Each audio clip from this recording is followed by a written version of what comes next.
क्या जब ये गुनाह करते हैं तो इनको सजा नहीं मिलनी चाहिए? और क्या कानून का एहतराम बीजेपी के लोगों को नहीं करना है? ये कौन सी वॉशिंग मशीन है भारतीय जनता पार्टी के पास कि सब गुनाह माफ हो जाते हैं? आज उसी वॉशिंग मशीन के मैं टुकड़े टुकड़े करने के लिए यहाँ आया हूँ। I will destroy that washing machine of Bharatiya Janata party. Mentioned about the RTI. एक RTI, यस, मैंने एक RTI लगाई थी कि चनैनी का जो बीजेपी का MLA है उसकी प्रॉपर्टी एनुअल प्रॉपर्टी स्टेटमेंट्स मुझे चाहिए। 12 साल हो रहा है तो स्टेटमेंट्स चाहिए मुझे।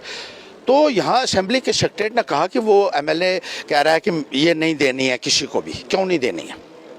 कानून से ऊपर हो तुम? जब सबकी यहाँ प्रॉपर्टी स्टेटमेंट्स दी जाती हैं, हमारी मांगी हमारी गई, हमने कहा दो। बाकी बीजेपी के कुछ और लोग हैं जिनकी मांगी गई उन्होंने भी दी, कुछ लोग हैं, लेकिन ये कहता है मेरी नहीं देनी है। तो क्यों नहीं देनी? I need annual property statements, हर साल भरनी होती है यहाँ, और उसमें कितना कितना इजाफा हर साल हुआ, क्या क्या आपने बेचा, क्या खरीदा, और ये पैसा कहाँ से आया है, इसकी डिटेल्स जो है वो प्रॉपर्टी स्टेटमेंट्स में आपको मेंशन करनी है। That's the real source from which you can find out how much that MLA has earned during the course of that year। वो देने के लिए कहा था। वो कहता है नहीं देंगे। क्यों नहीं देंगे भाई? बाप का कानून है क्या? ये कानून यहाँ बनता है, लेजिस्लेटिव असेंबली, यहाँ सारी सरकार बैठी हुई है, MLAs बैठे हुए हैं। जिस कानून को लेजिस्लेटर बनाते हैं उसी कानून की धज्जियां उड़ा रहे हैं आप। तो चल रहा हो लेजिस्लेटिव असेंबली के बिल्कुल ठीक बाहर हर्षदेव सिंह इस समय यहाँ पर विरोध प्रदर्शन कर रहे हैं और खास करके भारतीय जनता पार्टी के लेजिस्लेटर्स के खिलाफ और चनैनी के विशेषकर MLA उनके खिलाफ कर रहे हैं। और कहना है कि उनके खिलाफ जिस तरह से जो RTI के तहत जवाब मांगे जा रहे हैं वो नहीं मिल रहे हैं, उनके खिलाफ केसेस थे। लेकिन पूरा मामला क्या है, अभी विधानसभा का सत्र चल रहा है, कई सारी बातें यहाँ पर हो रही हैं, लेकिन इस बीच में आज आप भी यहाँ पर बाहर विरोध कर रहे हैं।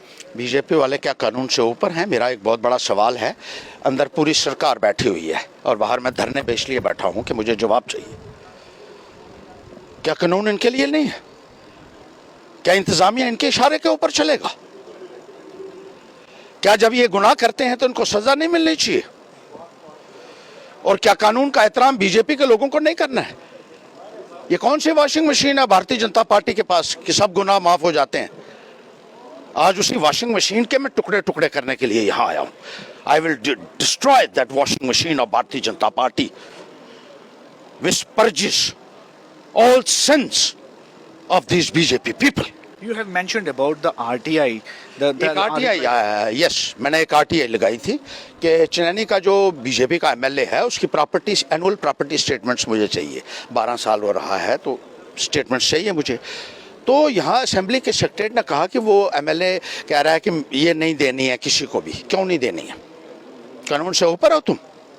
जब सबकी यहाँ प्रॉपर्टी स्टेटमेंट्स दी जाती हैं, हमारी मांगी हमारी गई, हमने कहा दो। बाकी बीजेपी के कुछ और लोग हैं जिनकी मांगी गई उन्होंने भी दी, कुछ लोग हैं, लेकिन ये कहता है मेरी नहीं देनी है। तो क्यों नहीं देनी है? लेकिन जब नॉमिनेशन फॉर्म में भरी जाता है वो सुनिए आप, try to understand annual property statements I am talking about. Nomination की बात नहीं कर रहा हूं कि आप नॉमिनेशन में क्या भर रहे हैं। I need annual property statements, हर साल भरनी होती है यहाँ, और उसमें कितना कितना इजाफा हर साल हुआ, क्या क्या आपने बेचा, क्या खरीदा, और ये पैसा कहाँ से आया है, इसकी डिटेल्स जो है वो प्रॉपर्टी स्टेटमेंट्स में आपको मेंशन करनी है। That's the real source from which you can find out how much that MLA has earned during the course of that year. वो देने के लिए कहा था। वो कहता है नहीं देंगे। क्यों नहीं देंगे भाई? बाप का कानून है क्या? ये कानून यहाँ बनता है, लेजिस्लेटिव असेंबली, यहाँ सारी सरकार बैठी हुई है, MLAs बैठे हुए हैं। जिस कानून को लेजिस्लेटर बनाते हैं उसी कानून की धज्जियां उड़ा रहे हैं आप। इसी तरीके से उस MLA के खिलाफ 32 केस थे जिला उधमपुर में। जब वो बीजेपी में नहीं गया था, जब बाद में हमने RTI लगाई तो कहा कि एक भी केस नहीं बचा। बड़ी हैरानगी की बात है कि बीजेपी के साथ सांठगांठ रखो या बीजेपी में चले जाओ तो सारे केस, सारे के सारे गुनाह आपके माफ हो जाते हैं। 32 के 32 केस खत्म हो गए और अब कोई भी केस नहीं है। ये क्या तमाशा? मैंने RTI लगाई और RTI में एसपी महोदय जो है वो जवाब ही नहीं देता। he is not replying to that RTI for withdrawal of the cases। लेकिन घर बैठे आपने उनके केस खत्म कर दिए। इसी MLA ने स्मृति ईरानी के खिलाफ अभद्र भाषा का प्रयोग किया था। और तब भी बीजेपी की महिलाओं ने हमारे दफ्तर के ऊपर जो है वो एक धावा बोला था, हमला किया था। केस उसके ऊपर रजिस्टर हुआ था, वो केस भी खत्म हो गया, किसने वापस लिया उसको। वो आदमी जो एक गुनहगार था, जिसको बीजेपी भी गुनहगार मानती थी, जिसके खिलाफ केस लगाया, उसको वॉशिंग मशीन में डाला जैसे ही बीजेपी की, वो खत्म हो गया, वो केस भी खत्म हो गया। ये क्या हो रहा है? लेकिन एक ये बात, कानून की किस तरीके से आप खिल्ली उड़ा रहे हैं यहाँ। एक बात और इसी तरीके से आप देखिए सिक्योरिटी कितने कितने दी है बीजेपी के लोगों। एमएलए को छोड़िए, जो पंच भी नहीं है, जो छोटा छोटा वर्कर है, उसको भी सिक्योरिटी दी हुई है, गाड़ियां दी हुई हैं। जो पत्रकार बीजेपी की चापलूसी करने वाले हैं, उनको गाड़ियां एस्कॉर्ट उनके आगे चलता है। हिसाब लगाइए।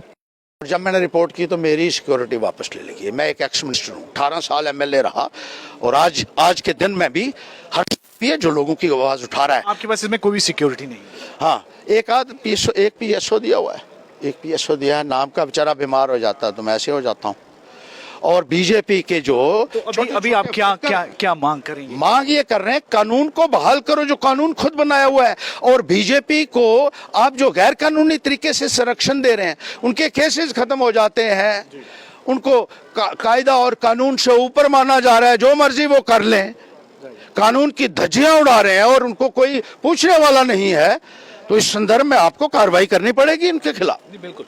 तो साफ तौर पर आरोप हैं हर्षदेव सिंह जी के कि भारतीय जनता पार्टी में जो भी जाता है वो वॉशिंग मशीन जो है भारतीय जनता पार्टी उसमें धुल जाता है और उसके खिलाफ जो केसेस हैं वो हट जाते हैं। उन्होंने रेफरेंस दिया है चनैनी के एमएलए का।